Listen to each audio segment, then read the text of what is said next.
जय श्री हरि। एक बार बोलो सियावर रामचंद्र की जय। रामायण मैया की जय। वृंदावन कृष्ण चंद्र की जय। पवन पुत्र हनुमान की जय। मंगल भवने अमंगल हारी, द्रवहु सुदशरथ अजिर बिहारी। कवन सो काज कठिन जग माही, जो नहीं होत ताते तुम पाही। तुरत भवन आए गिरिराई, सकल सैल सर लिए बुलाई। आदर दान विनय बहुमाना, सब कर विदा कीन्हे हिमवाना। जब ही शंभु कैलाश ही आए, सुर सब निज निज लोक सिधाए। जगत मातु पितु शंभु भवानी, तेहि सिंगारु न कहूँ बखानी। करहि विविध विधि भोग बिलासा, गणन समेत बसहि कैलासा। हर गिरिजा बिहार नित नयऊ, यही विधि विपुल काल चली गयऊ। तब जन्मेउ षट बदन कुमारा, तारकु असरु समर जेहि बारा। आगम निगम प्रसिद्ध पुराना, षण्मुख जन्मु सकल जग जाना। जगु जाने षण्मुख जन्मु कर्मु रामा, प्रताप पुरुषारथु महा सिया रामा। तेहि हेतु मैं वृष केतु सुते रामा, कर चर संक्षेप ही कहा रामा। यह उमा शंभु विवाहु, जे नर नारी कहीं जे गावही। कल्याण काज विवाह रामा, मंगल सर्वदा सुख पावही रामा। चरित सिंधु गिरिजा रमन, वेद न पावहु पार। बरने तुलसीदासु किमी, अतिमति मंद गवारु।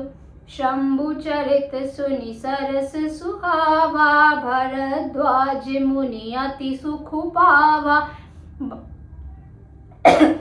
बहुलाल सा कथा पर बाड़ी, नय नय नीरु रोमावली डाड़ी। प्रेम बिबस मुख आव न बानी, दशा देखी हर्षे मुनि ज्ञानी। अहो धन्य तव जन्म मुनीसा, तुमहि प्राण सम प्रिय गौरीसा। शिव पद कमल जिनहि रति नाही, राम ही ते सपनेहु नह सुहाही। बिनु छल विश्वनाथ पद नेहु, राम भगत कर लक्षण एहु। शिव सम को रघुपति व्रत धारी, बिनु अग तजी सती असी नारी। पनु करि रघुपति भगति दिखाई, को शिव सम राम ही प्रिय भाई। प्रथम ही मैं कही शिव चरित रामा, बूझा मरमु तुम्हार सिया रामा। सुचि सेवक तुम राम के रामा, रहित समस्त विकार सिया रामा। दीन दयालु विरधु संभारी, हरहु नाथ मम संकट भारी। मंगल भवन अमंगल हारी, द्रवहु सुदशरथ अजिर बिहारी। कवन सो काज कठिन जग माही, जो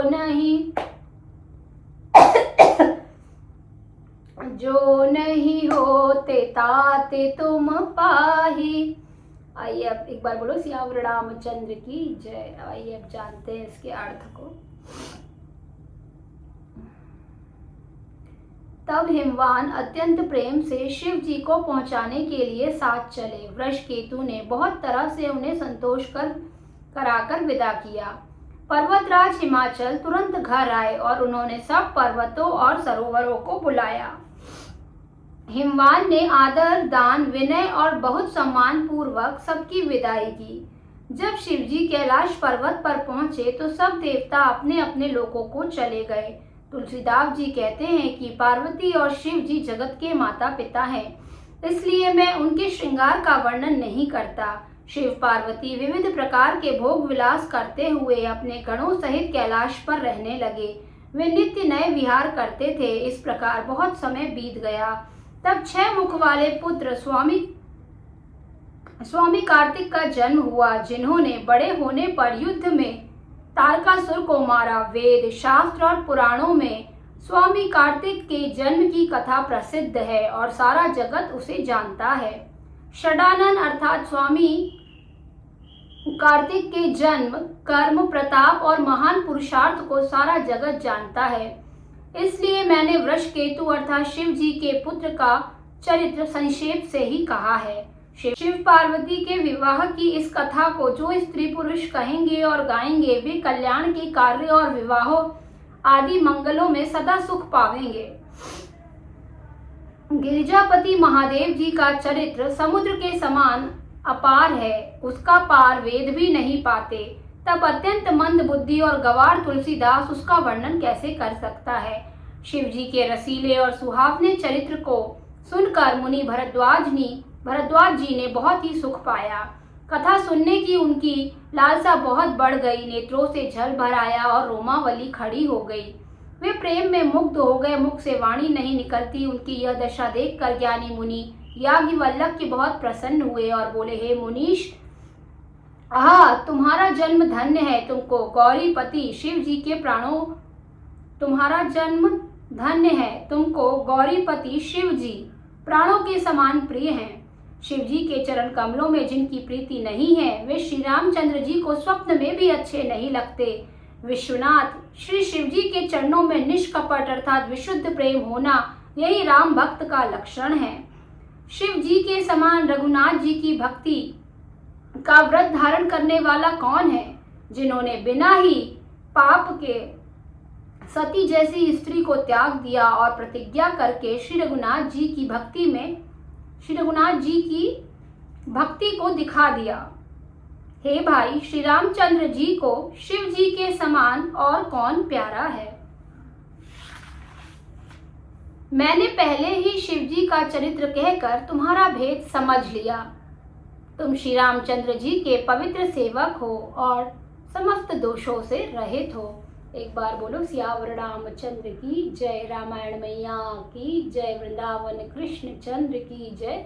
पवन पुत्र हनुमान की जय। बोलो रे भाई सब संतों की जय। नमः पार्वती पते हर हर महादेव। एक बार सभी जोर से बोलेंगे, जय श्री राम, जय श्री राम, जय जय श्री राम।